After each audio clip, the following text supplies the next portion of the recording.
The pads are cracking, the energy is electric, and the Denver Broncos have made yet another masterstroke. This is the kind of move that, a few years from now, we'll look back on and say, how did we pull that off? Great teams make great decisions, and today, the Broncos delivered both on and off the field. The first padded practice brought encouraging injury news, plus a powerful moment at the podium with Dre Greenlaw that fired up the entire fanbase. But the headline: Courtland Sutton is here to stay. The longest-tenured Bronco has signed a 5-year, $92 million extension, with $27 million guaranteed. This deal loss in Bo Nix's favorite targets are number 14 for the prime of his career. For Denver, this is huge. Sutton's reliability, leadership, and team-first attitude set the tone for the entire offense.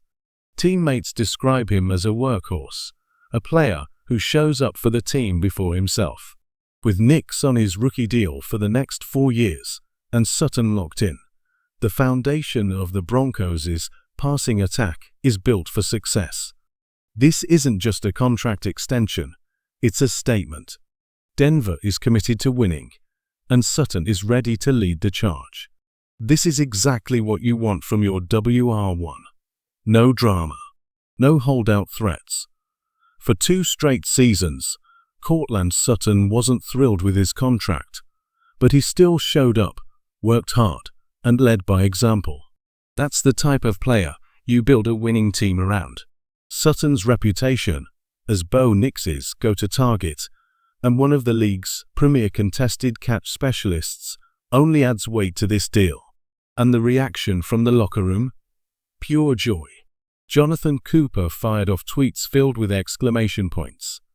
Nick Benito, who's still waiting on his own extension, posted heartfelt shout-outs and prayer hand emojis, overjoyed for his teammate. Even Bo Nix lit up when the news reached him live on set. Moments later, Nick Benito got the news in an interview and couldn't hide his excitement, practically jumping out of his seat.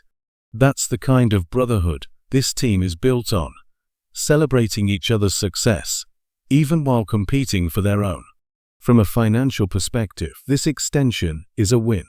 Sutton's deal averages $23 million annually, placing him 18th among NFL receivers, right in line with Calvin Ridley's contract 2 seasons ago.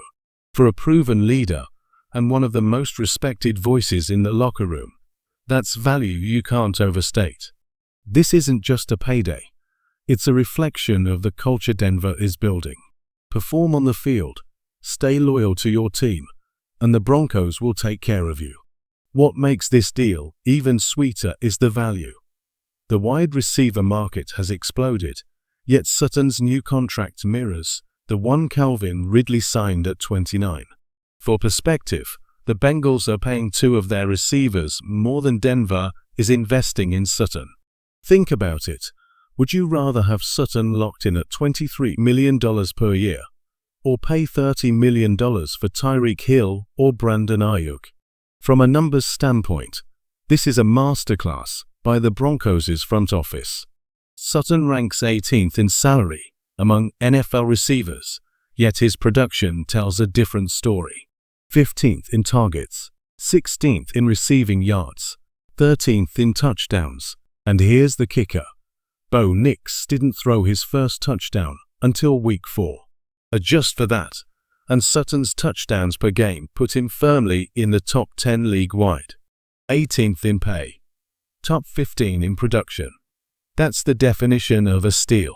Denver didn't just keep Bo Nix's favorite weapon, they got elite production at a bargain price. There's no shortage of voices calling Courtland Sutton a top 10 receiver in the NFL.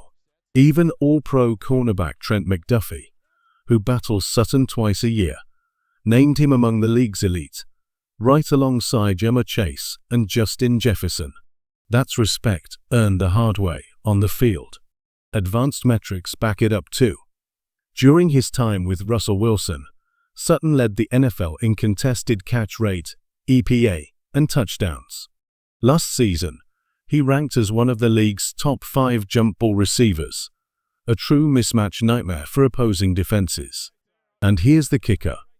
Other stars are holding out for massive paydays. Players like Terry McLaurin are expected to sign deals that dwarf Sutton's, yet Sutton chose loyalty over leverage. Many are calling this a hometown discount, and some even say he should fire his agent for not chasing a bigger bag. But that's the beauty of this move. Sutton wanted to stay in Denver. He values the culture, the brotherhood, and the chance to build something special with Bo Nix. The front office recognized that and rewarded him, just like they did with Pat Surtain and Quinn Miners before him. This isn't just about money. It's about building a championship foundation. Sutton's extension proves Denver is committed to winning with players who believe in the team as much as the team believes in them. This is what great franchises do. They identify their cornerstone players and lock them in before the rest of the league catches up. Courtland Sutton's deal is built to age perfectly, and part of the reason he accepted a team-friendly contract comes down to one thing: belief. Sutton believes in what Sean Payton is building. He believes in Bo Nix, the young quarterback who has quickly become a magnet for talent. Players around the league want to play with him, and veterans are willing to take less to be part of this rising force in Denver.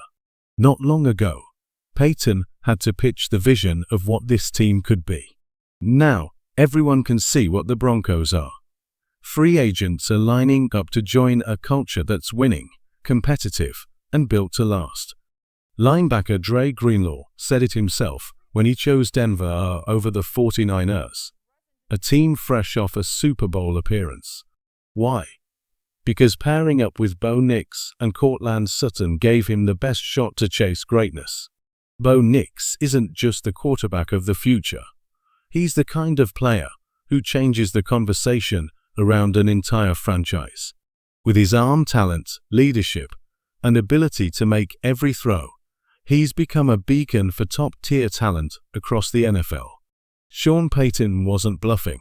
Denver has truly become a talent magnet. For the second straight year, multiple players have taken hometown discounts to stay with the Broncos, eager to play alongside Bo Nix and under Payton's leadership. It's the start of what feels like a golden era for Broncos football, and the perfect time to be part of it. This isn't just talk. The players believe it. Dre Greenlaw's interview said it all. He spoke openly about his journey, the challenges of growing up feeling unwanted, and how deeply it mattered to him that the Broncos made him feel valued. Even when the 49ers made a last-minute pitch to bring him back, he chose Denver. Move by move, the Broncos are stacking smart decisions, transforming from a 5-win team into a perennial playoff contender, one no opponent will want to face in January. And the positive momentum keeps coming. Injury updates from the first padded practice were mostly encouraging. No major setbacks, no players carted off the field. There's minor concern around Alex Singleton, who left with a trainer holding his arm. But this is a player known for toughness. He's played through injuries before, even with a cast, and rarely misses a beat. This team is healthy, hungry, and ready to keep climbing. Injury updates bring mostly positive news for the Broncos. Linebacker Drew Sanders has avoided the worst-case scenario. No catastrophic damage, but he will likely miss 4 to 6 weeks. Thankfully, this isn't the major setback it first appeared to be. Sanders was projected as a depth piece behind Alex Singleton and Dre Greenlaw, both known for their physical play. Having him back later in the season will be valuable, but his absence won't derail Week 1 plans. Another sigh of relief came with Mike McGlinchey's return to practice. After missing 3 sessions in a row and raising concerns, he was back in pads, working individually, but moving well. With Sean Payton not issuing any major updates, all signs point to this being a minor bump rather than a serious issue. And then there's Evan Engram, who continues to draw rave reviews. Observers at practice say he's redefining his role, operating more like a wide receiver than a traditional tight end. For a team that was criticized for having one of the weakest tight end groups last year, Engram's impact could be a game changer.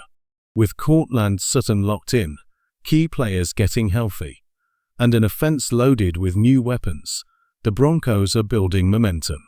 The next 5 years in Denver aren't just about hope. They're about belief.